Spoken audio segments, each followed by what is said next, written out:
Ladies and gentlemen, I've traveled over half our state to be here tonight. I couldn't get away sooner because my new well was coming in at Coyote Hills and I had to see about it. Ladies and gentlemen, if I say I'm an oil man, you will agree. I'm a family man. I run a family business. This is my son and my partner, H.W. Plainview. You boys are a regular family business. Now, you have a great chance here. My son is a healer and a vessel for the Holy Spirit. He has a church. You will be cast up and thrust back to perdition! I'm fixed like no other company in this field. I have a string of tools ready to put to work. That's why I can guarantee to start drilling and to put up the cash to back my word. I assure you, ladies and gentlemen, no matter what the others promise to do, when it comes to the showdown, they won't be there. There's a whole ocean of oil under our feet. No one can get at it except for me. We'll offer $150,000 for full title. When do we get our money, Daniel? I look at people and I see nothing worth liking. Don't bully me, Daniel, please! I see the worst in people. We have a sinner with us. Get out of here, devil! I have a competition in me. I want no one else to succeed.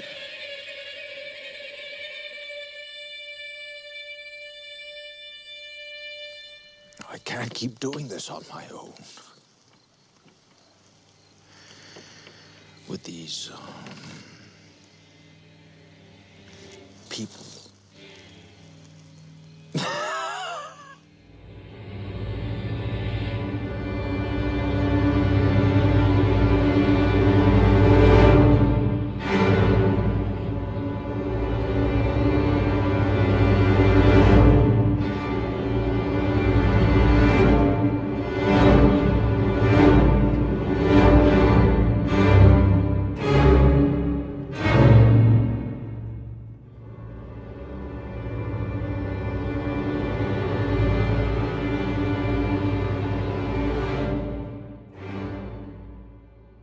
Ladies and gentlemen, I've watched over 2.5 hours of a movie to be here tonight. If I say I'm a podcaster, you will agree. Now, you have a great chance here, but bear in mind, you can miss it if you're not listening. Out of all the movies that beg for a chance to be talked about, tonight we are choosing one. The 2007 Paul Thomas Anderson film, There Will Be Blood.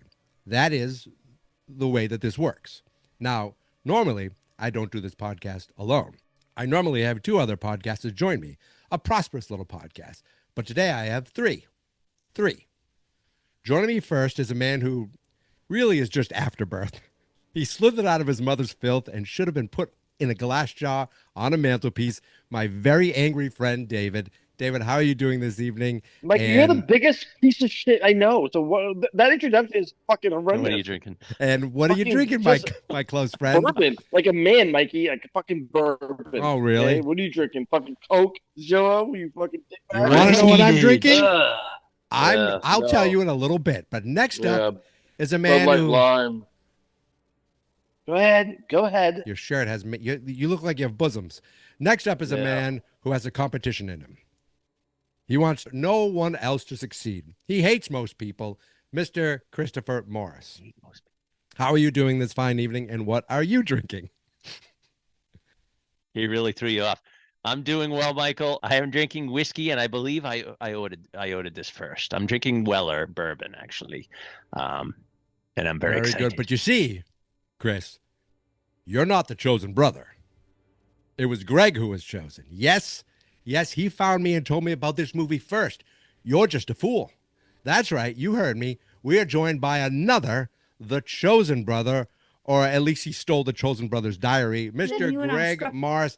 How are you doing this fine evening, and what are you drinking? Ladies and gentlemen, I've traveled over half our state to be here tonight, and the crew is coming in hot. David, can you put a screenshot of what he looks like right now without the smile? You looked like pure Daniel Plainview. You do look compelling.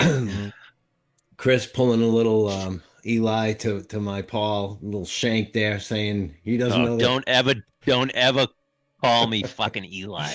Don't ever. I'm thrilled. Did I really tell you about this movie, Mike? No, but it worked for the introduction. That sounds believable because Greg probably appreciated this, before I did. To get into it right away. I'm already. Oh, I'm ready well, to can I say really quick? Can I say really quick? No one asked me what I'm drinking. Yes.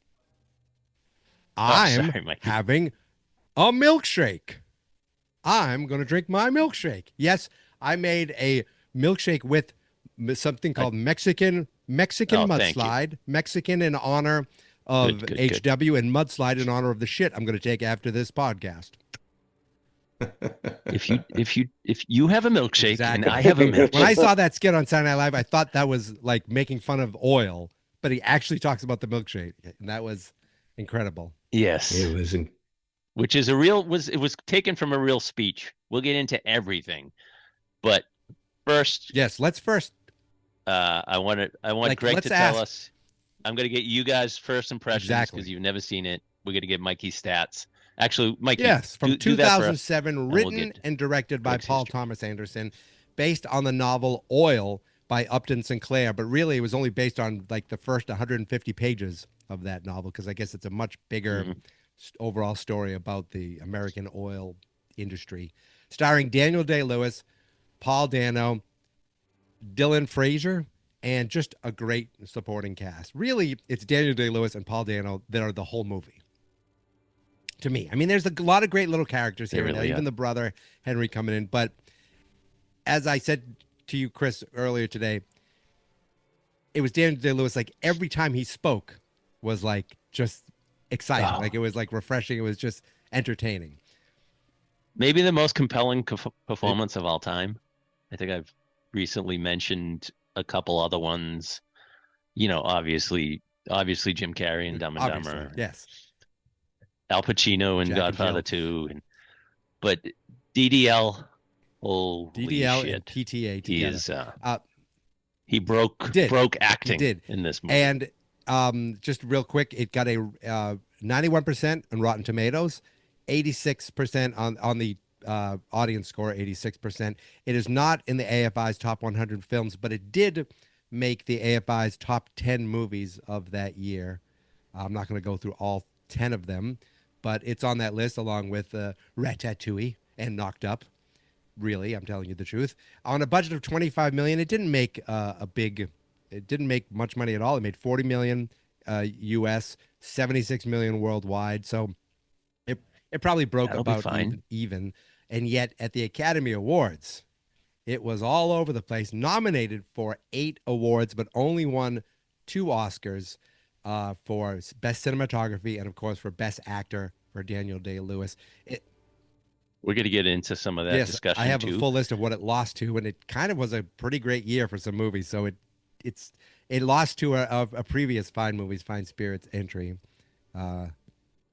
Yes, which it's almost a disservice to both movies that they're pitted up against each other, kind of like this current Oscars. In my opinion, the 2 greatest movies, the 2 best movies of the 21st century, those 2. It's like Pulp Fiction and Forrest Gump. I love to hear it. 2 great movies hitting together. It's the same thing. Yeah, and these were filmed there were filmed right near each other, I guess, like in the same kind of space. Yes, so that was cool. They had to. No Country had to. They wasted a day shooting because of the fire, I guess. So, Greg, what exactly were your thoughts originally? Did you want to get Dave's first? David Plainview? Okay. I'm going to get both of their first impressions. I don't remember. I don't remember exactly either. Your relation. Other than probably this and No Country for Old Men, as I said, in my opinion, are the 2 finest movies of the 21st century. I think they're the best, the most well done. It's mind-blowing that they were kind of like connected in different ways, like the fire over your shoulder, Chris, the smoke causing the halt in production. So cool. Yeah. Insane. But this one, two I westerns. just think that it was the greatest acting performance I ever concur. of all time. Yep. It was incredible. I can't. Yeah. That's So not a hot it's take not a either. hot take. I agree with Greg. What I actually said it to Mikey today. He stole the movie with a literally perfect fucking sequence of. He's amazing. He's amazing. You listen to everything he says. He's so compelling. He's so everything compelling. that comes out of his mouth, every expression, every movement, the way he walks. Well, it's such a physical. Am I correct? Also, too.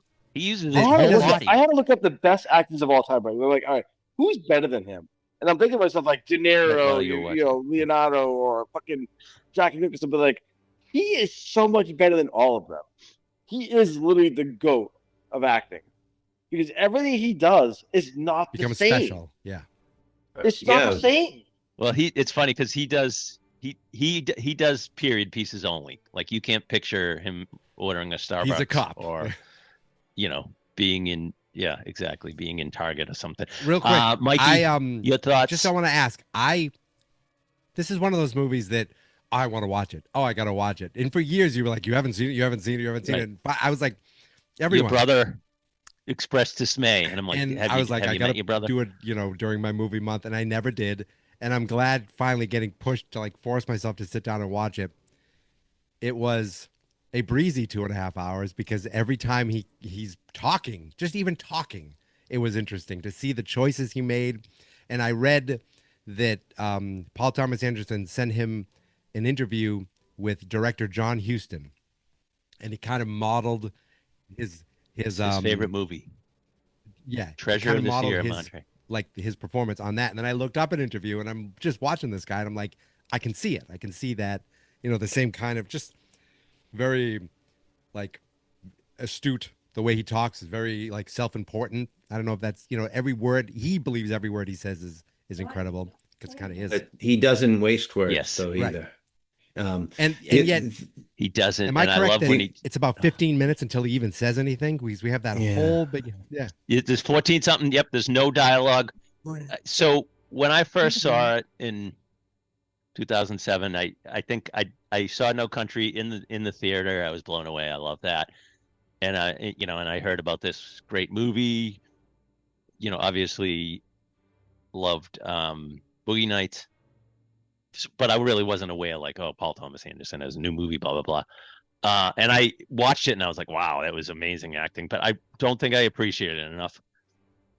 I wasn't a movie nerd. I definitely did not appreciate. No, I thought it was great, but I talk about not appreciating it. I didn't watch it for another 15 years. And then I was like, what the fuck is wrong with me? I was almost as angry as I was at Dave and Mikey for never have seen it. Just the cinematography and Johnny Greenwood, which we haven't even mentioned the great Johnny Greenwood. That score was incredible.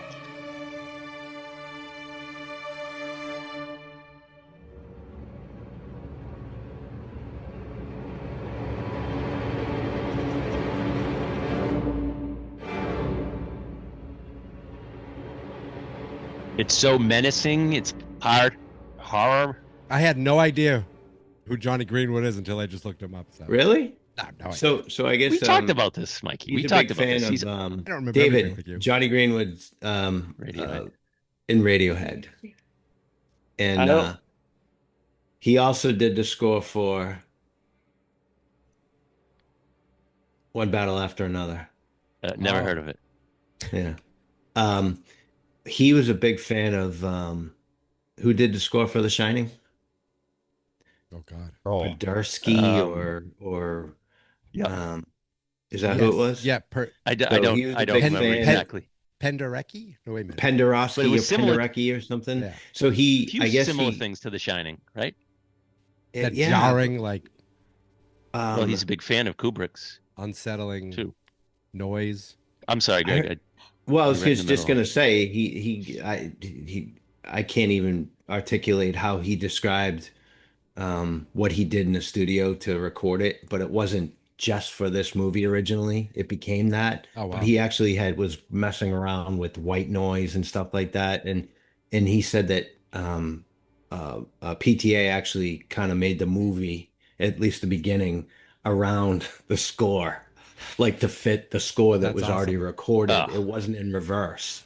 I was reading the screenplay today, but that is, and it mentions the score in the screenplay. Yeah. It really is like hot horror, like score, and so he wasn't eligible for the Oscar I because just I was saw like, that he now, had to yeah. have been nominated because there's something, I think a couple of the scenes he used like previous music. Yeah, it says something You know called what I mean? I don't know Popcorn if that's Super when. Hit. I don't know if that's the end when after he kills. He included Eli. some Spoiler alert. segments of some other recording. I have some hot so takes too. It wasn't wholly original. Okay. So just one other thing on that though.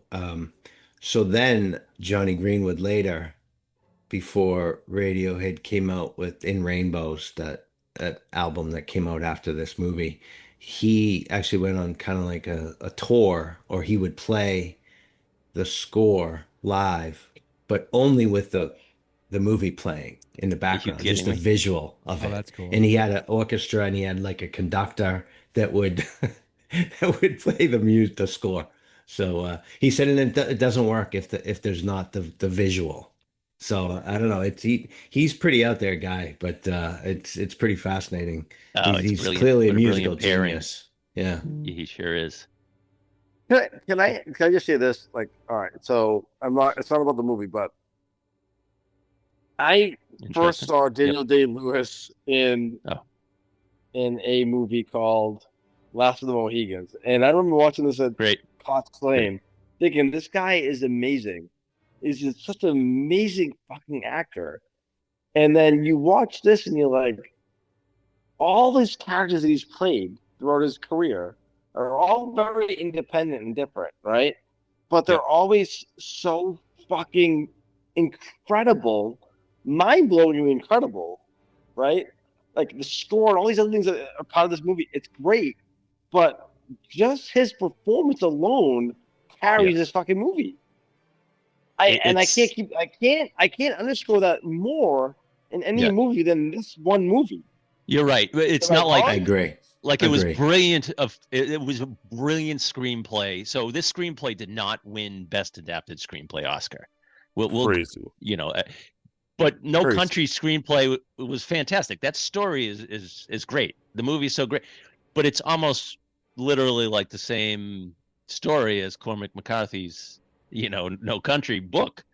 This is just the beginning, and someone may not say, "Oh, this is kind of a simple story," but this jumping off from the book Oil, Sinclair Lewis. Upton Sinclair. Yeah. Jumping off point, which it's just incredible what he does with it. So I don't know how this doesn't. I have a question. Another question about Daniel Day-Lewis. Have any of you seen Lincoln?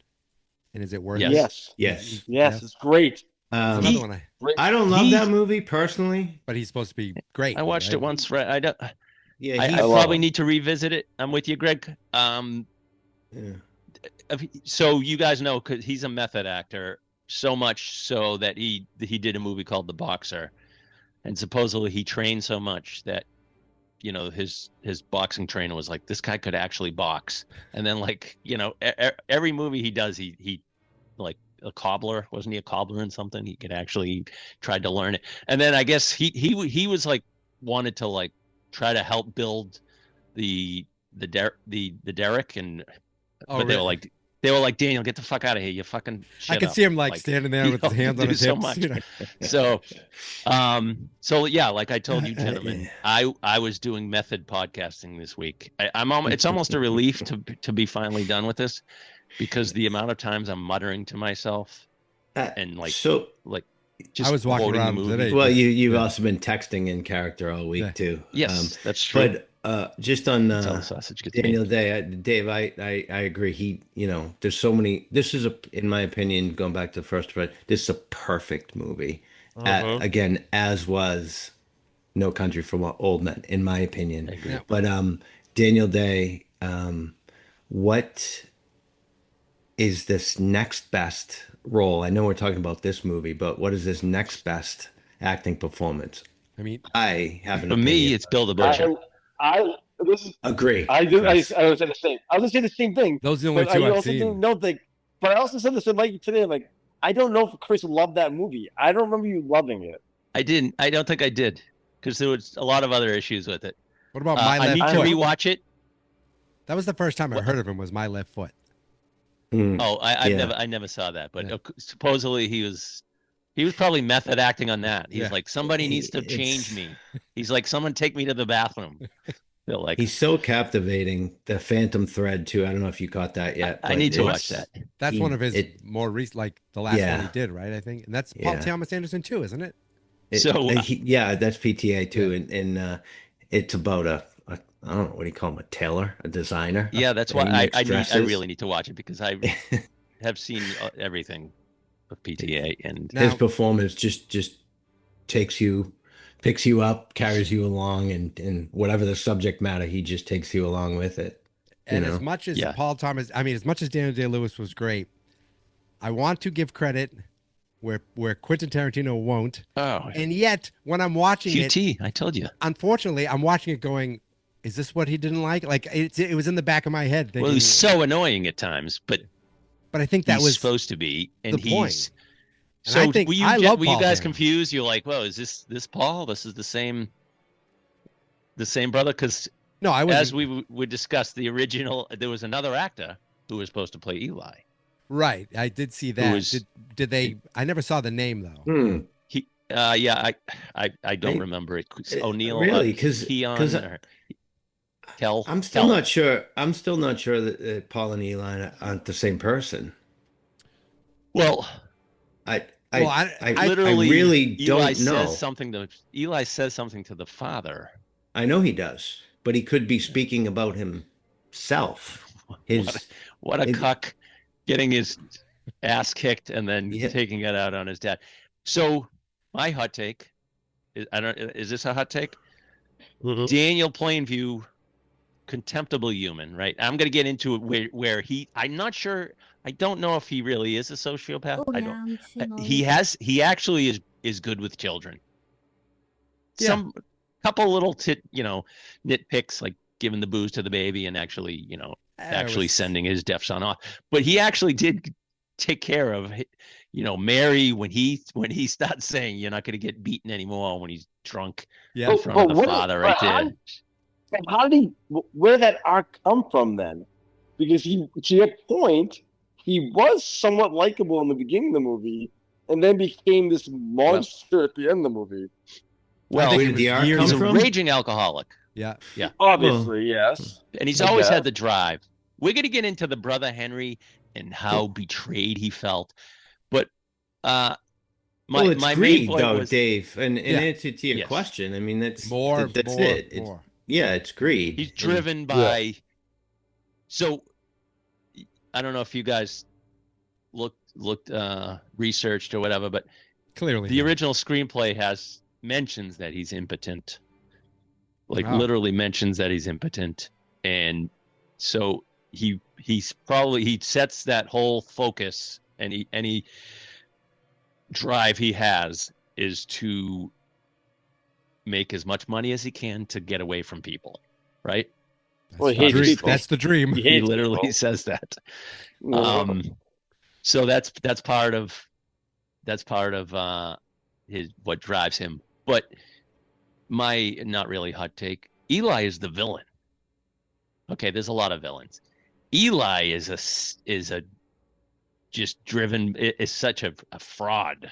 Yes. Also driven. We don't know exactly what he does either, what his sins are, and sounds a little. Seems like he went off to sow his oats. Bandy's son, I don't know, his grandson or whatever. He's like, oh, he's a good-looking guy.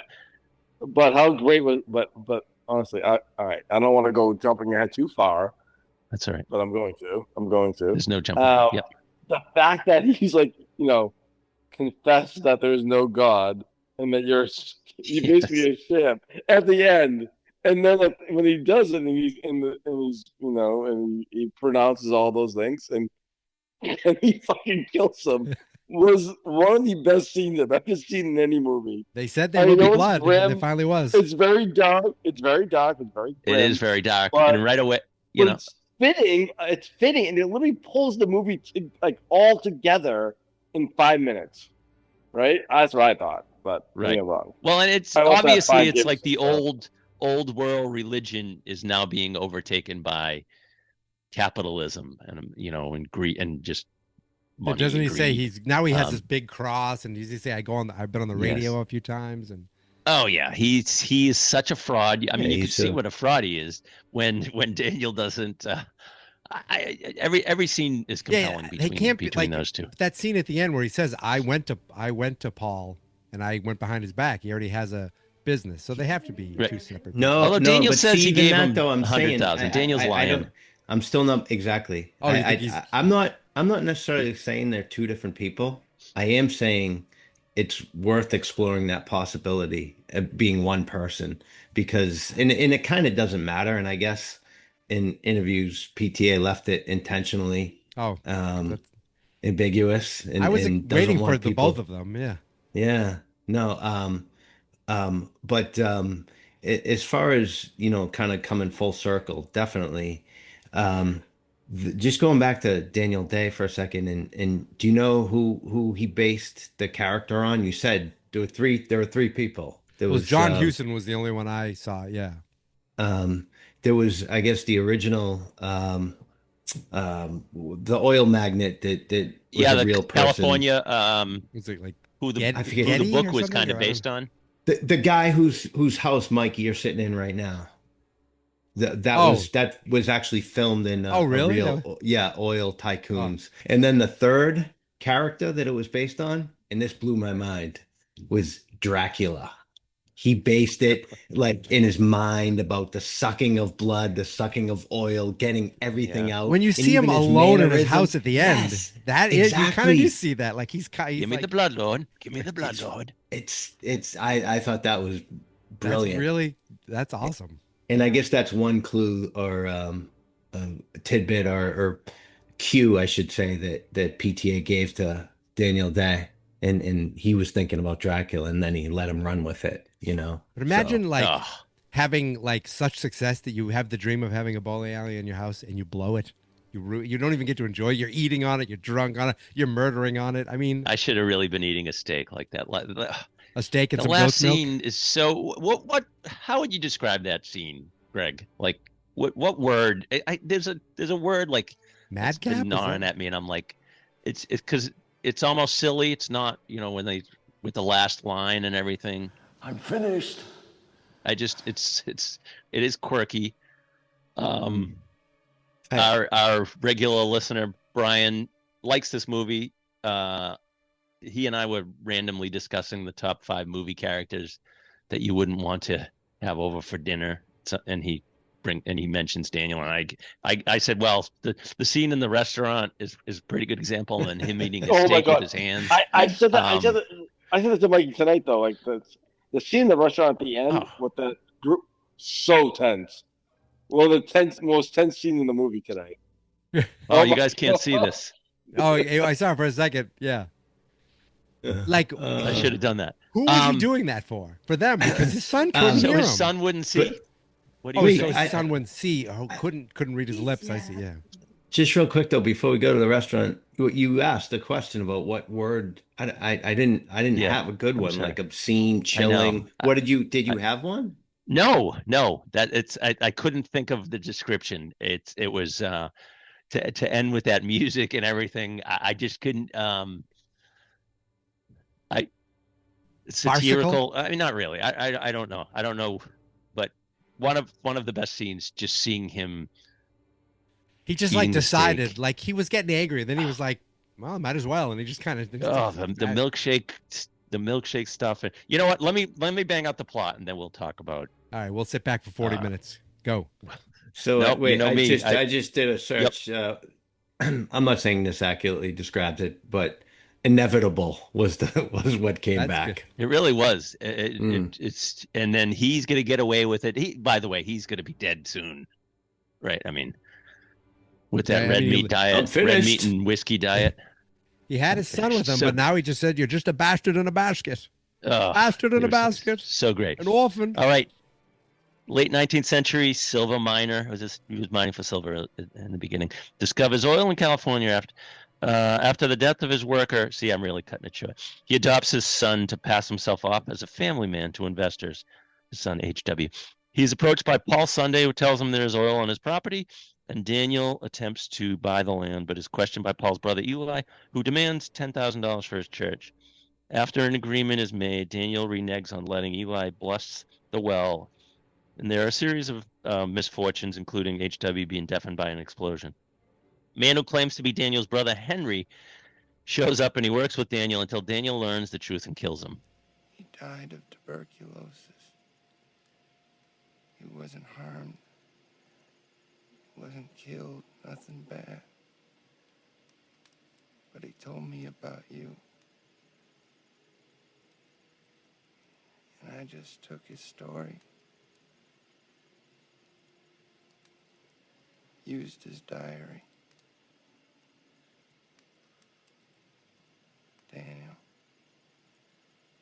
Daniel, I'm your friend. I'm not trying to hurt you. Never. Just survive.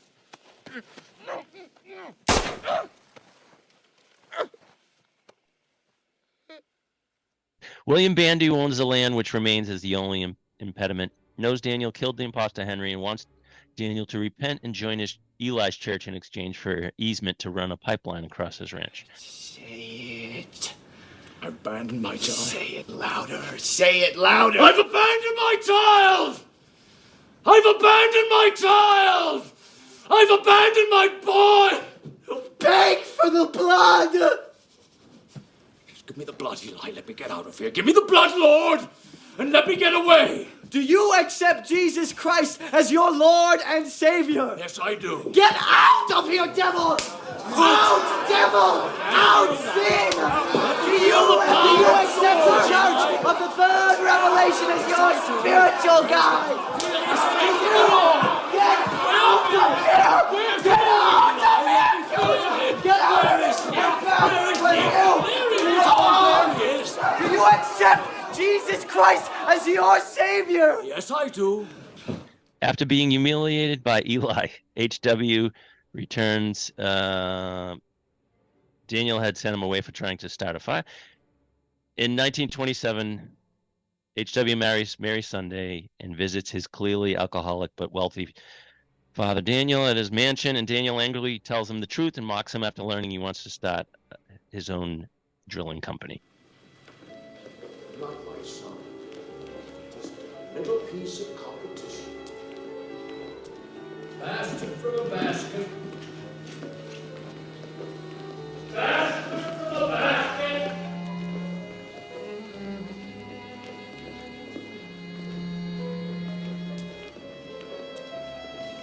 You're a bastard from a basket! A down and out Eli shows up to ask Daniel to partner to drill Bandy's property, which Daniel uses to humiliate Eli and denounce his faith before letting him know there really is no more oil there. Where were you when Paul was suckling at his mother's teat? Where were you? Who was nursing you, poor Eli? One of Bandy's sows? That land has been had. Nothing you can do about it. It's gone. It's had. If you would just take this lease, Daniel. Drainage, Eli, you boy. Drain dry. I'm so sorry. If you have a milkshake, and I have a milkshake, and I have a straw, there it is. That's a straw, you see. Watching. And my straw reaches across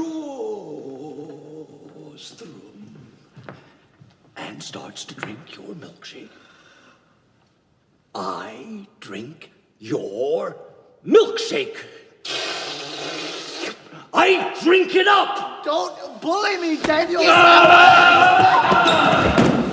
Did you think your song and dance and your superstition would help you, Eli? I am the third revelation. I am who the Lord has chosen. Because I'm smarter than you. I'm older. I'm your old friend, Daniel! I'm not a false prophet. Help me, please! Sniveling boy. I am the third revelation. I am the third revelation. I told you I would eat you. We're family. I told you I would eat you up. We're brothers. We're brothers. We're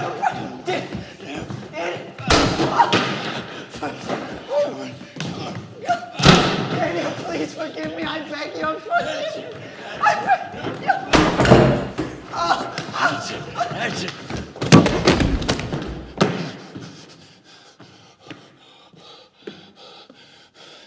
Eventually bludgeoning him to death with the bowling pin.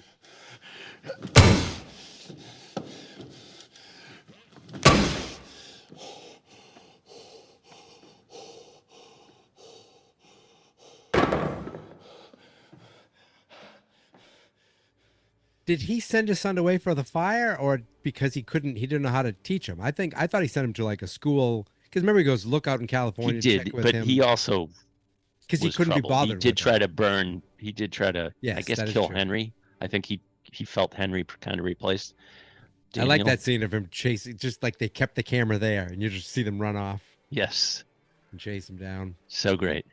I like those scenes where the camera stays back, even when he sees his son. We don't hear anything. Like he knows his son's deaf, but he keeps talking to him. He's holding him. He keeps talking to him. He can't hear him, and then he finally sits him down, and his son punches him right in the face.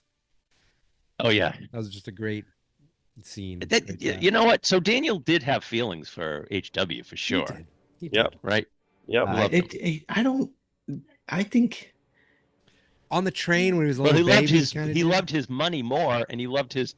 He used him. He did, but I'm. You know what? I don't know. There's a scene when HW comes back, and I forget what the exact line is. That was like Tender when he starts punching him.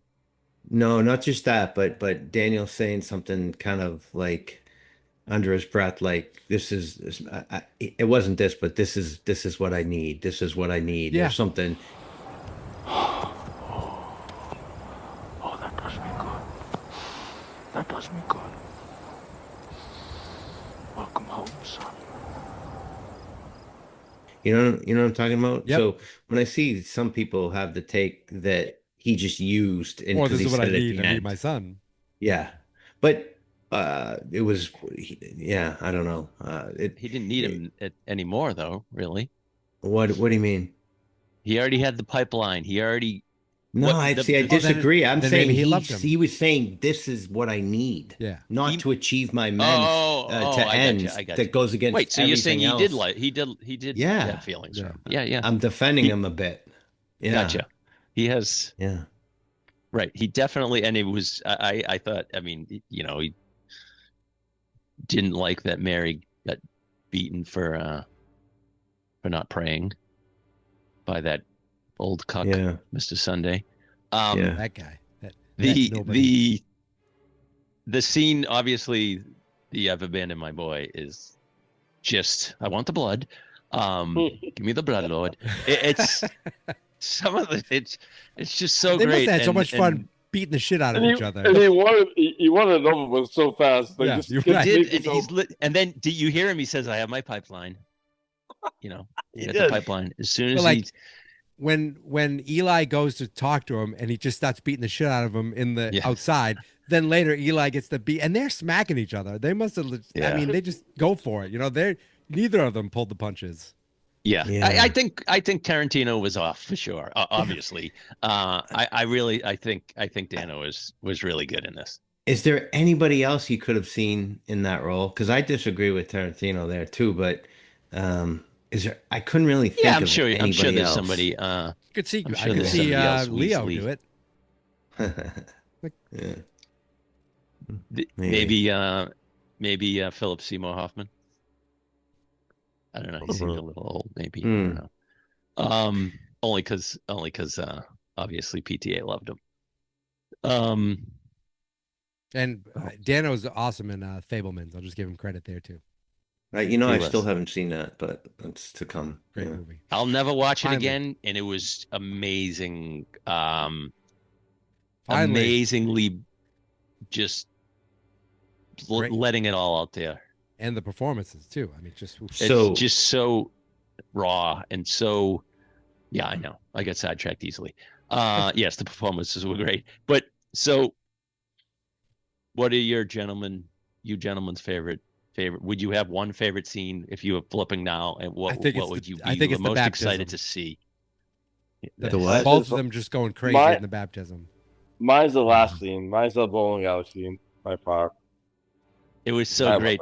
That's seeing. I love that It's so great seeing when he's like, okay, well, after he has Eli do that, and then he's like, actually, there's nothing there. You see? So. Explain to me the pipeline, which I didn't even realize they could do pipelines back in the early 1900s. Yeah. I love how it shows how everything's done. Yeah, and how it kind of evolved. Like at first he's got a hand crank, then he's got this giant steam engine. And so the pipeline seeped the oil around it. It just kind of naturally happened. I didn't quite get it. Say that again. Like, no. How was that land taken? He just kind of, because it was underneath and they just kind of did it illegally. I didn't quite understand how he. Wait, you're not talking about the pipeline. You're talking about the drilling. Talking about the bandy. The bandy. You're talking about seepage. The bandy seepage. Yeah, the seepage. I didn't. Well, Mikey, if you had a milkshake. You're talking about drainage. Yes, if I had a milkshake. Yeah. It does. That was good. So that came from. It just took so much that it took from there too. Is that? I actually researched how pipelines work. And maybe you guys know, like, because I'm thinking, I don't. How do you get so far 100 miles back in the day? Well, they don't have to pay the shipping costs. You see, we save on the shipping costs. Yeah, it makes sense. And I'm like, does it go? Like, how does it go? Does it go over mountains? Does it go under mountains? Like, does it have to all be downhill? I didn't think of that. Yeah. No, they have pumps every certain amount distance, and depending upon the elevation and how fast it flows, they will pump at a certain speed because they don't want the pressure to build up too much and they don't want too little pressure. I thought that was, I don't know, I did a deep dive on oil. Are they saying that he developed like the derrick too? Because remember he was kind of sketching out like he was coming up with an idea of like. That's a great question because I thought that too. I thought, when they showed the arrows and the little. I was wondering how much money he made on patents. Yeah. Because like he's drawing, like you said, like and he clearly had that mind, but you thought he probably made his fortune not just on the oil, but much like maybe Howard Hughes had it. Most of his family business was patents on the actual tools for aircraft and whatnot. So, but the best scene in the movie. Was that your question? Your favorite, your favorite scene? I think I know this is crazy, but I think it was. I think it was when he first was on screen in front of that audience because you got to understand this man in the first 12, 14 minutes and just how he would literally. Can you imagine what it was like for him after? I don't know. Maybe he fractured his back. He certainly broke his leg. How they broke his leg, right? Yeah, right. And then he had to crawl across that. He had to crawl back to the camp or whatever. And he's watching the guy who's measuring his weighing his gold dust and whatnot. So like you had such a sense of who he was, and then all of a sudden you hear his voice and he's speaking to the audience. I'm like, this is incredible. Ladies and gentlemen, I've traveled over half our state to be here tonight.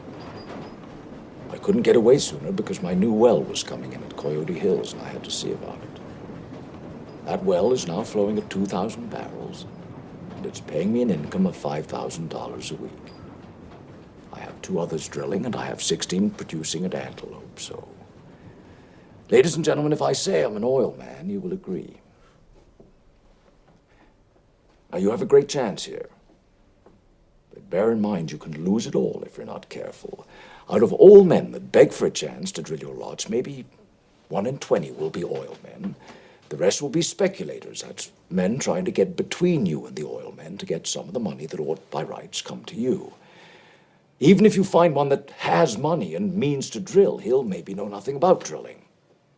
He'll have to hire the job out on contract, and then you're depending on a contractor who'll rush the job through so he can get another contract just as quick as he can. This is the way that this works. What is your offer? We're wasting time. Please. I do my own drilling. And the men that work for me, and they are men I know. I make it my business to be there and to see their work. I don't lose my tools in the hole and spend months fishing for them.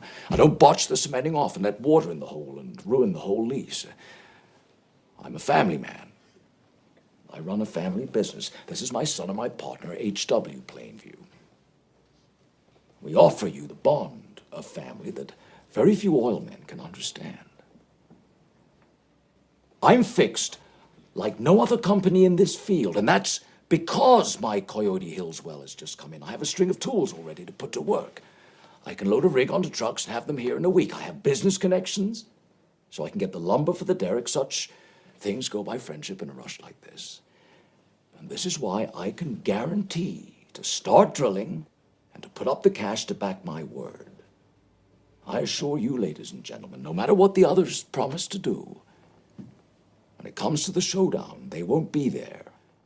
Obviously, those 3 parts are incredible and probably the best. Two other parts I want to mention. He maybe did his best acting with his face after he learned Henry was false, was an imposter. Oh, when he kind of turned. Unbelievable facial expressions. He just kind of looked at him for a second. Yeah, after he made the Peachtree dance. How should Henry have answered? Well, here's the thing. Should he have laughed about the Peachtree dance? Should he have been like, "Yeah, the Peachtree dance"? What if Daniel was making it up and just trying to? There was no. That's what I saw this on Reddit. What if Daniel was making up? That doesn't make sense. Well, it does make sense because if Henry said, "Oh yeah, the Peachtree dance," right. We're taking to the Peachtree dance. Yeah, you mean fuck him? No. But why did he have to kill him? Why did he kill him? I didn't realize at first. I thought he just scared him. Of course he had to kill him. What does this guy want? Then he's asking for money. The look on his face, and when he's in the water. By the way, what a shot! What a cinematography! The shot with half in the water. Yes. I think he would have drowned him if Henry went over in the water. That part back in the water. I think he just would have drowned him. But that acting was incredible. Like that whole stretch. And then the other part, the restaurant scene is all time. I want you to look over there. Daniel, let me introduce... Look over there. You see? That's my son. You see him? Yes. You see? I see him. Don't tell me how to raise my family. I told you not to tell me how to raise my family. Daniel. So what do you see? I'm very happy for you that... Yes, I made a deal with Union. My son is happy. He's safe. Congratulations. I'm taking care of him now, so... Excellent. You look like a fool, don't you, Tilford?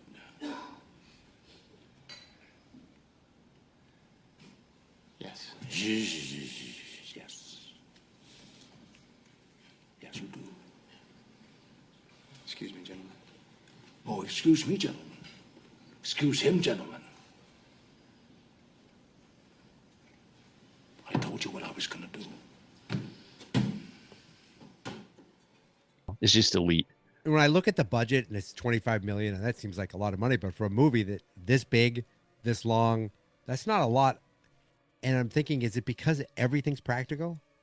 Like, it doesn't look like there's many special effects. Like that fire was real. Right. I don't think there's much digital effects in this thing. If there were, it was very unnoticeable. So that's why I feel like it's not a big budget movie for a big 2.5 hour epic. I agree. You know what I mean? I feel I like agree. Yeah. You thought 80 million. Oh yeah. I don't want to talk million. about those things. I don't want to talk about those things.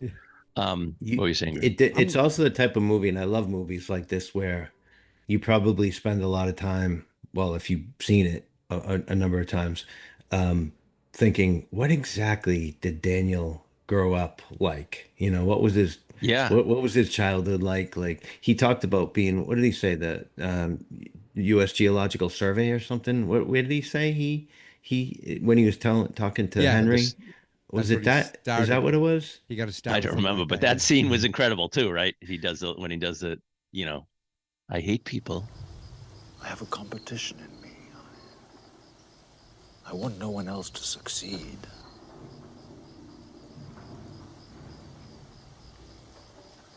I hate most people.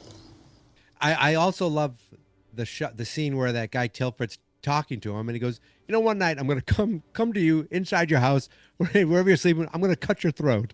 You just tell me how to run my family. It might be more important now that you've proven the field and we're offering to buy you out.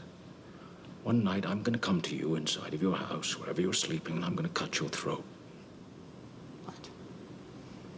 What are you talking about? Have you gone crazy, Daniel? I I heard what you said. What did you say? Don't tell me about my son. Why are you acting insane and threatening to cut my throat? Don't tell me about my son. I'm not telling you anything. I'm asking you to be reasonable. If I've offended you, I apologize. We'll see what I can do. By the way, do we know why he hated that guy, right? Like, I don't know exactly why, like, besides dealing wise, they wanted to buy him out, kind of. But also, it really rubbed him the wrong way. He thought he was telling him how to parent. You know, Right, don't tell me how to raise you my could family. take care of your son, and then he was just trying to give him like I don't know, advice. Says in the restaurant. I meant well, but that guy didn't. That guy didn't deserve. That guy did not. You look like a deserve his throat slit. No, but Henry, on the other hand, yeah, Henry was a fraud. Listen. I would have killed him too. Yeah. Who knows? Maybe he did kill the brother. He said the brother died of tuberculosis. Who knows? Yeah, if that's exactly. Even true. This guy's full of shit. He was in prison. Yeah. The guy was pretty good as like just. Why did HW set the place on fire? I think he wanted to kill Henry. I thought it was. He's kind of taken over. He's kind of like replacing him yeah. as his. He wasn't just drunk with the milk and whiskey. and that too, which Mikey's drinking right now, which is great. Oh my God! I had put 2 of these in there. This was not a good idea. Everything's good. Oh, that I was reading something that talked about how, you know, the original book Oil. I guess Upton Sinclair was like a socialist, and you know, it was more. The book was very different, like you said, Mikey. Maybe the first 100 pages the book or is whatever. Like 500 something pages, and 150 of it, I think, was kind of this story of the man and his son, and the 2 brothers. The names are different, but yeah, explores more obviously like the whole idea with, you know, capitalism versus religion, and obviously that's present here in this movie. But the interesting thing I heard is someone said that because Paul Thomas Anderson did this movie, it Plainview in the story is more about like Nietzsche. So like it was like his sheer will, and he needed to dominate everything, and that's how he acquired everything. But if it was someone like Scorsese, who was an older guy, it would have been more like Marxist. It would have been more about like more about the control of the people between like versus Eli. That would have maybe been played out a little bit more versus, you know, greed and capitalism. I like that. I did too. I thought that it's interesting. It's a good take. And I think I guess the reason I even bring that up is, you know, it's a great movie when there's so much to explore. You know what I mean? There's so many parts of it that you can do a deep dive on. Oh, yes. We have like when you think about the title, There Will Be Blood, right? Any average fan will be like, "Oh my God, there's gonna be a lot of blood and mayhem and fighting." And all that. It's not. It's not like that at all. Right. Blood's at the end. Really, when you think about it, when you watch it, it's a really cerebral movie. I want the blood. It's a cerebral movie. You have to pay attention. You have to pay attention to the dialogue to really get the what they're trying to get out of this movie. Right. You have to pay attention. It could be you a really play. Do. Like I'm drunk right now. You Sorry, can't guys. be looking at your phone. I'm glad. You can't. Like I literally watched it in 3 parts. I had to really pay attention to 3 parts. I love that you love this movie. And I love the movie, but the reality is I love the meaning behind the movie.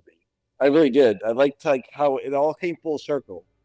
Like like they try to get you like, all right, you got to commit to you got to talk about your sins and you got to fucking pray to the Lord, like you're gonna redeem yourself. All this stuff at the end, you do this shit, and at the end, he gets the same guy. He's like, listen, I want money. I need money now. Yeah. I need the same money that I didn't really want before. But he's wanted it for his church, but then he wanted it for himself. So it comes back to the entire greed piece at the end. I thought. Oh yeah, which was it was fucking awesome. The only thing I don't like, Eli was such a scumbag. And do I want to see the kid dead? No, but it was fucking. That ending was surreal. It was so. Yeah, that's good. That's the perfect word.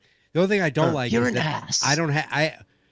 I have, and Dave has like 24 hours of loving this movie. We should have 19 years of just something we should have probably seen a long time ago. I could say the same myself. I am embarrassed how much I didn't appreciate it. Our boy Hutch. Yeah. What up, Hutch? Loves this movie. He does. He's very excited that we're doing it. The acting was honestly the acting in this movie was literally next level. And I can't keep saying that enough. It was next level. I've never seen an acting performance like this. Nope. And as you leave, I'm seeing just him right now in the background, Chris. From start to finish, captivating. It was literally the most amazing experience of acting that I've ever seen. Ever. It was. Who's the actor who played his kind of right hand man? It's an Irish actor. Yeah, the Irish guy. He played Caesar in the series Rome on HBO. He's played. He's been in a few movies, right? He's in. He's good. What's his name? Kieran or Kieran Hines played Fletcher. So he was like, "You gonna take Henry? You're taking Henry to meet Union or no, I forget which oil company. But it was. It's no accident that there's very little dialogue between those two, but just watching them interact with each other. You could the way that's they a good communicate point. Without speaking. You believe that their business that they like. Yes. He trusts this guy. He's like, I'm going to get up and immediately call him. Remember he. He knows what Daniel wants. We need to contact something, and exactly. That is no accident, and that happens in that way. And it's much. We talk about the performance, but it's like we see a lot of great movies. You're like, oh, that performance was great. Like this scene was great. It's every single scene from when he's quiet. Every step he takes. It's every word. Every word. Every word. It's every word. It's every word. Said. Thank God, because it would be the biggest outrage if he hadn't won. I don't remember who else was nominated. I will tell you right now who else was nominated. 2007. It lost Best Picture to No Country for Old Men. But what's his name was nominated, wasn't he? Brolin? No. Tommy Lee Jones. No. You know what? Tommy Lee Jones wasn't even nominated. Well, if you compare the two movies, if you compare, he wasn't nominated for No Country. No, he was not. But if you compare the two movies, the actors in No Country was obviously, I think, better. The amount of actors were better. Who played Chigurh? Javier Bardem. Didn't he get nominated? Best Supporting. He won Best Supporting. He won that Oscar that he. That's what I'm saying. But like they were the actors in that movie were fantastic. So Best Actor nominations were a single actor is this guy. I'm sorry. It was he won it. 100%. Well, I mean, if they did the Best Actor of all time, this year, it's Daniel Day-Lewis. He wins this year and also of all time. But I just want to mention the other nominations. I'm sorry. Go ahead. The other nominations were George Clooney for Michael Clayton, Tommy Lee Great Jones in the Valley of Elah. Elah. Viggo Mortensen for Eastern Promises. I like good movie. Johnny Depp for Sweeney Todd. Outrageous. No. I would have nominated Andy from The Office doing Sweeney Todd. So can we argue that PTA, maybe should have won Best Director? Because I like both of these movies are perfect though. Like the Coen brothers did win Best Director. Right. You know what? I guess I can't argue. The cinematographer did win for There Will Be Blood, so it is tough to. That's interesting. It should have been both just fantastic movies. Yeah, I would agree. We have to do Last of the Mohicans at some point. That is a great movie too. That would be fine. That would be fine. Movie. Did anybody else see The Boxer? I've never seen the movies. In the Name of the Father was great. In the Name of the Father. I've never seen. That was a great movie. I remember that coming out when I was like working at Flicks. That's the only reason I know that movie. The fact that he retired and I think he's doing another movie though. It's on Netflix now. I haven't watched it yet. Didn't he? Yeah, he did his son's movie. Yeah. But I want to talk about those things. I'm just this movie really just kind of brings it all together for me appreciating his skills. Nice. We really his depth. Haven't done. This is our first DDL movie. It must really? be. Yeah. It might be. Actually, yeah. He is such. It's funny. Like I said, he will do nothing contemporary. You can't picture him. You can't picture him. He's a divorced telemarketer or something. Yeah.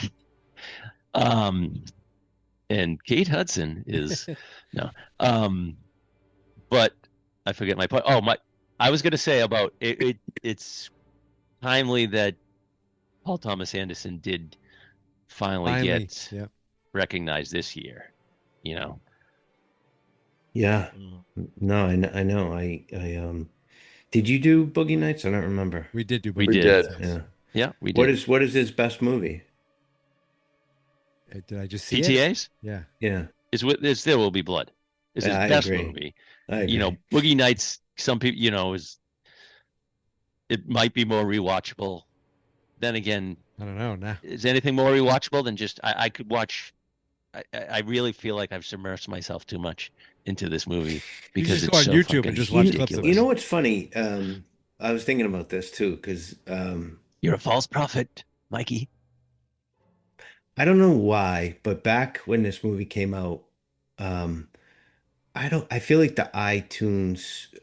Sorry, Mikey. No, you couldn't buy content yet, and certainly streaming wasn't available in the way.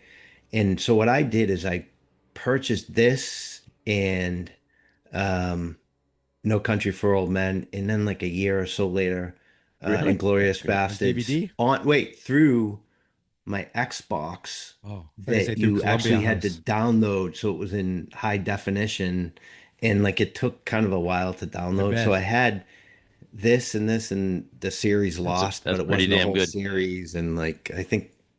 We like Lost on this podcast. Yeah, so my point is, I get to watch it a million times. You get it. Yeah. You have a competition in you. You want no one else to succeed. I would say this. We understand. The competition for Lost now is Breaking Bad. I have to admit, it's. Well, I don't know. What did you text me the other day? He goes, "I love Better Call Saul." I was like, "Thank you." Oh, yeah, you love Better Call Saul. Maybe the best. I'm in season 2 right now. Maybe the best ending shot of all time. I don't want to spoil anything. Maybe spoil it, but it's the best. It's the best name of a finale. It's the best name of an episode of any show. I don't want to deviate from what we're doing right now, but the ending of the ending of Breaking Bad, I think was Selena. Honestly, perfect. You couldn't get a more perfect ending. Did you watch the movie? Yeah, I watched the movie. Oh, the movie's great. Yeah. It was good. Yeah. It was good. Could we picture Daniel Day-Lewis as Jesse? He could. You know what? You can't picture it, but science for you, bitch. He could do it. Give him a week, he'll do it. Magnets. Speaking of ending shots, Do you know where the milkshake and the straw that came from? Chris, you probably saw that too. I did read. It was Where did it come from? It came from testimony before Congress around The that senator. whole.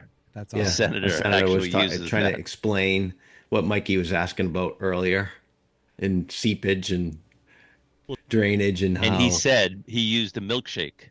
Well, I don't know if he used milkshake, but he definitely used I straw. think he did. I read that he used a milkshake. My first knowledge of that, and I thought it was a parody, was Bill Hader on SNL having a Food Network show where he drinks people's milkshakes. He goes around and tries people's milkshakes. I'm Daniel Plainview. This is my partner in Sun HW.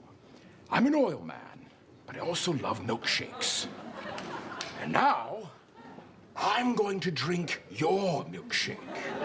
What do you think of that? I'm sorry, I don't understand. Well, let me explain it to you. You have a milkshake, and I have a straw. Well, that's a really big straw. And my straw goes across the room, and I drink your milkshake. I'm sure there's a parody of Daniel doing but I have a milkshake and it brings all the boys to the yard. It's better than yours. It's better. Yes. Mikey. Little Boston is smell a parody. not a real place. Yeah. I like, yeah. No, I didn't know. I had to look it up. I didn't know. You guys knew what state it was in, right? I had no idea. It was California. California. He said California. Yeah. Yeah. I love the beginning when he says to Paul, the better brother, that wasn't the shot you did. He says to Paul, I bet, if this isn't real, I'm going to find you and, I'm going to take more than my money back. I loved how he was questioning Paul smiles him. and he's like, And Paul was not giving it away. He's like, please, I'm not an idiot. Like, he goes, please don't talk to me like I'm. Any clue. And Daniel says something later. I love Daniel said, Downey is his Jim Downey, his guy Jim Al Downey, Rose, who's also in one battle, Mikey, you will see someday. When he says to him, please don't be thick in front of me. Can't you just build a pipeline around this tract? Can I build around 50 miles of Tehachapi Mountains? Don't be thick in front of me, Al. I can go to him again? No, I'll go and talk to the man. I'll talk to him, show you how it's done. That I was looking for that quote because I wanted to use that and I forgot and I couldn't. That was great. Al, don't be thick in front of me. Yes. That was great. Spectacular. Oh my God, so good. Are there any other thoughts, or have we? I think the 4 Jamesons have literally hit my head now. I saw Dave just give a big yawn, so I'm ready for him to. I'm ready to see the phone fall over or his head. I didn't pop a gummy yet, so once that Dave's happens, going to be face down on the in the bowling alley, like when they woke Daniel up. And Mr. David. The only other thing I have is when Daniel is sitting with Henry, and he says he can't keep doing this with these people. What does he mean by that? Just mean these like simpletons that he's taking advantage of? Is that that felt like the obvious kind of thing, but I thought it was more than that. Maybe that he's not spiritual in any way, and they are. Well, they pretend to be. Maybe I love that Daniel. Yeah, Daniel says like, I belong. I love all the churches. You know what I mean? I belong to all of them. He's used to shaking hands and just making people happy. Well, I think he's also that mentality that there's no God. It's all superstitious. It's all bullshit. And these people are just pretending. He's the third. I'm the third revelation. Is that that's the name of the church, right? Yeah. The church of the third revelation. I think he has nothing but contempt for these people. That's it. I have no question. I wanted to mention before we go, Eli had one request that he could give a blessing. Yes. And then he goes and he does the blessing right in front of Eli. Blessing. Doesn't he? Well, I don't know why he beats the shit out of him in the field. And that was Eli's screaming like a girl. Just the best. Like a girl. Slapping him around. Eli was so sniveling. But was that just? Go ahead. I was saying, was that mud or was that oil? Like I think it was both. I think it was both. Yeah. So Eli was baptized in oil. Right. Yeah, that's a good point. Mikey sent that great picture of Eli just showing up for dinner like that. Oh, that shot. I actually laughed out loud when it cut to him just sitting at dinner. Like, anyone want to talk about your day? I'll go first. How about the look at Daniel's face when Daniel attends church for the first time and he sees Eli's ridiculous dog and pony show, and if I have teeth, I will bite them. And if they, and Daniel right away they show Daniel's like, oh, okay, this is what they're fucking kidding me. This is what we're dealing with here. So great. I do have two more questions. The first one is that'll be fine. Bandy. Okay, Bandy. When he wakes him up, right? Oh, I love it. Yeah. So, did he find the body? Was he blackmailing he knew he killed him? someone. Yeah, he definitely handed him the Because gun of like the he knew gun? something. Did he not dig a very good hole? I mean, it was kind of a shallow grave. He knew what was up. He might even have seen him. Who knows? It was a shallow grave, but did you see that there was water in the bottom of that? So I assumed that's why I was under the impression they were closer to like the ocean still, and they weren't back closer 100 miles inland. So that was confusing to me, and so maybe it's unanswerable. The other one was when Daniel sleeps, he's in that sound sleep. Is it just because he's passed out and so drunk, or is that like even that aspect of his when he's on the floor? When he's on the floor, he's so hard to wake up. You can't wake that guy up. He had 50 whiskeys. Is that it? Is it that simple? Probably. I think so. Yeah. Because then the butler at the end behind Mikey there, Mr. Daniel. He had 100 whiskeys at that point. So, yeah, he passed out on the floor. This is where but I also don't think he's a conscience either. I don't think he's I like the analysis. You're like wondering if he's going to another place. But you said it earlier. He's a you don't know shut-in if at he's that a point, isn't he? sociopath. If he's a sociopath, he doesn't give a fuck if someone's dying at the bottom as well. He doesn't care. Like, okay, someone died. I'm gonna go back to bed. I don't think he's a sociopath. I'm with you, Chris. I don't think he is at all.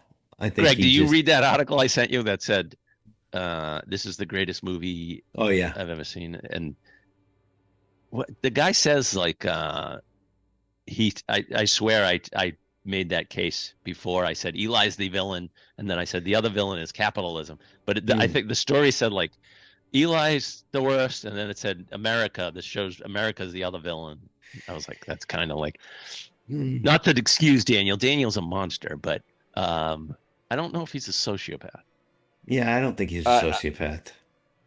I think he's. I think he has his own viewpoints of the world, and they're unique to him. They're unique to him, and he holds them true. That's it. Well, him and Nietzsche. That's where you could do a whole separate podcast on the philosophy. Don't care much about snowflakes.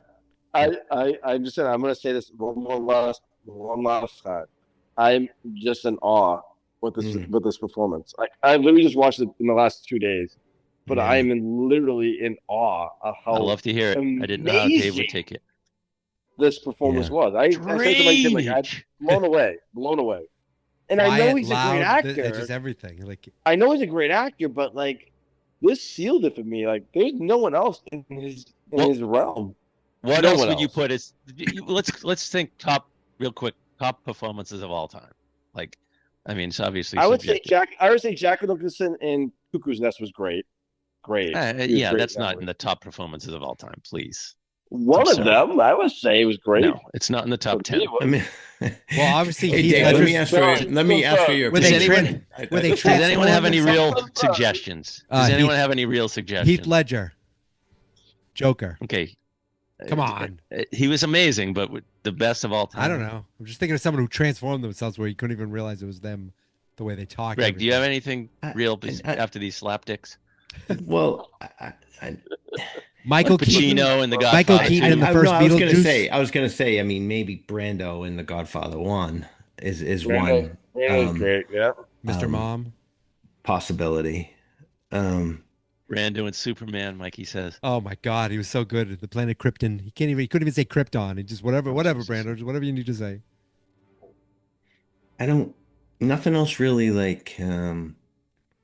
One individual acting performance doesn't come to mind other than Brando. I love Robin Williams in Good Will Hunting. Good Will Hunting. Well, I've seen Citizen I was going to say Kane. Patch Adams. I've seen Orson Welles in Citizen Kane. He was pretty great.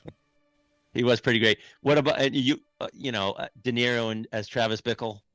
I mean, Yeah. Paul Rubens. Yeah, or Raging Bull. Yeah, De Niro in Taxi was great too, though. That was Queen Latifah. He made a guest appearance with Danny DeVito. Taxi driver. I just said Travis Bickle, Dave. That's who he was. What about the movie where he drove a cab? I think it was. I think it was Cabby. I think it was Hack. DC. He was in DC Cab. I think it was called Uber. Okay, but De Niro. I was saying this to Mikey today. De Niro, like, literally is kind of like, and I'm not going to besmirch him, but we have a podcast before the show. He's kind of one note. Like, he does the same characters almost. De Niro. Who? What? De Niro. Are you fucking high? I don't know. Did you see a little movie called Midnight Run? Yeah, but he's always a tough guy. I said he's either a mean tough guy or a funny tough guy. But I haven't seen King of Comedy. You guys are insane. Yes, I haven't either. Okay, Chris, come on. Yeah. Like, let's be honest. King of Comedy. Let's be honest. You put him near. You put him next to Daniel Day-Lewis. Daniel Day-Lewis does so many different diverse things. This is a transform. You see, Dave, you've seen one movie from Daniel Day-Lewis. I'm sorry. Transformative. He transforms himself into. I just think we need to go back to The Godfather again for a second, though, because it's almost like we take it for granted how amazing that performance was. I have to give De Niro some credit because you said Daniel Day-Lewis modeled this actor after Dracula, but De Niro modeled, analyzed that after The Wolfman.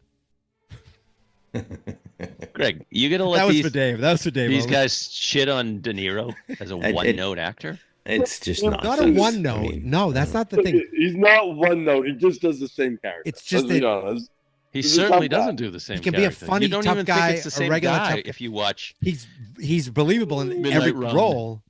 And I love Midnight Raging Bull. I love Raging Bull.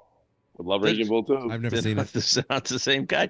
He's not a tough guy in he's a loser in Midnight Run who Casino run out of town. Casino. Good fellas. Meet the Fockers. Little Fockers. Pickle. Meet the Fockers. Just kidding. I'm kidding. Look, so your take is that De Niro what about in Deglia's favorite movie, Bad 10? Grandpa? De Niro is definitely top 10. He is top 10. He's probably top 3. You don't understand. Dave watched this movie yesterday, and now he's proclaiming this is the greatest. He's the best fan. This is the best performance. So just let him have this, will you? He's got a competition in him. I do. I love Bill. He wants no one else to succeed. No, I love Bill. Bill the Butcher is probably one of my favorite I need to go back characters. and rewatch that. I haven't seen that in a million years. One of my favorite characters of all time. 100%. He is so good. Yeah, he made that movie. Yeah, you hated that movie, Chris. So I loved it. I didn't say I hated it. Didn't say that ever.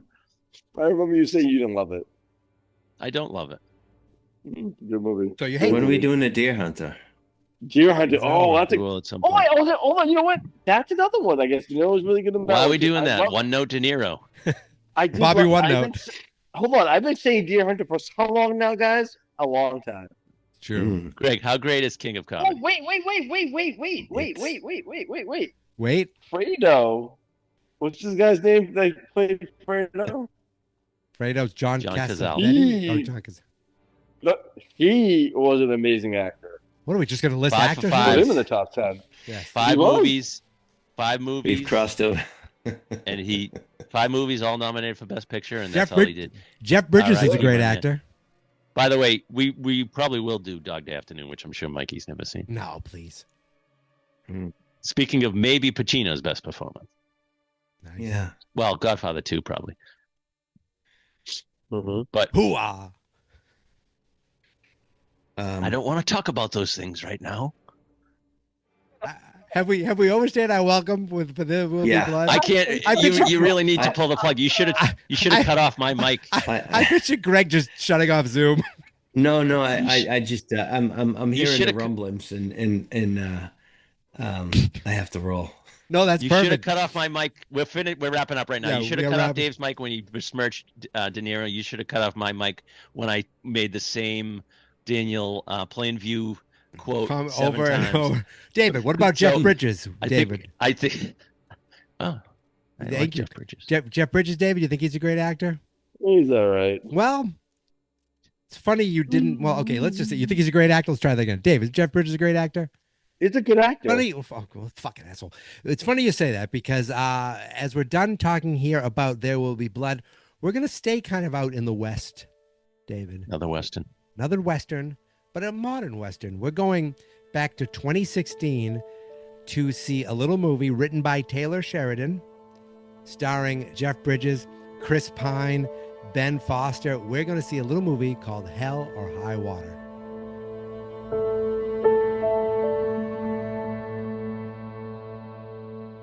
Never heard of it. Fuck. Chris goes, he's going to say, what the hell is that? He's going to say, what the hell is that? I've never heard of it. I predicted that. Okay. Greg. Is it good? Yes, you'll like it. You don't love it? I just wonder why you're doing a pod on it. We got to. It's go great. modern. It's great. It's great. We pod because we pod all. We bounce around. Great movies. Yeah, that's true. You bounce around. That's fair. Yeah. You're really selling it to David. Am I gonna hate this movie or what? Oh no, Dave's you're gonna love it. Yeah, you're gonna love it. There's no question. Okay. Yeah. But that is next time.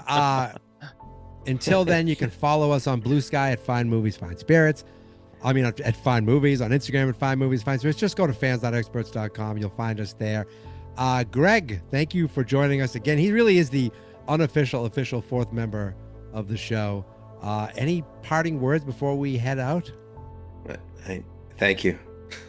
Those are good. Those are good words. Chris, are there any parting words or quotes you want to repeat again before we head out?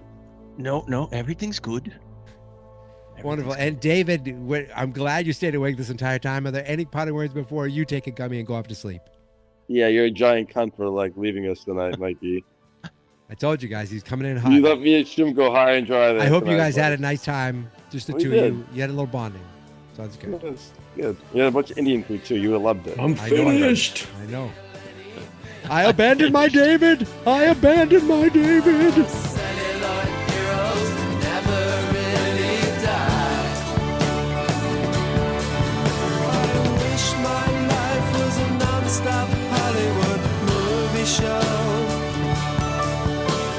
Fantasy world of celluloid villains and heroes, because celluloid heroes never feel any pain, and celluloid heroes never really die. Guys, I'm on my fourth Jameson. You'd be proud of me, Chris, because I had them all neat tonight. Me and Shimko, because Sean Corey and Mikey bailed on us. I didn't bail. I told you. I go get ready. Shouldn't this be after the introduction? Mikey, you had your fucking 5 hairs cut. Okay, you had 5 fucking hairs. You're gonna cut them anytime you want. I'm sorry. I can't take them off and give them to them and have them install it later like you. I have to actually go to the barber. Yeah. Blah blah blah. You fucking David. I told you he was angry. He's so mad at me. He's so I'm not mad at you because you're just so it's typical. It's typical. It's not typical. I said I have a haircut. I can come after, and then the haircut ran late. What do you want from me? Okay. It's Easter. I have to look my best. If I wasn't that bowling alley right now, I would fucking skull you right now myself. Oh, you didn't even know what the movie was 2 days ago. You called me the other day to tell me Daniel Day-Lewis was in the movie. You're like, letting me know something. Give me the haircut, Lord. Okay. Here we go. Fans not experts.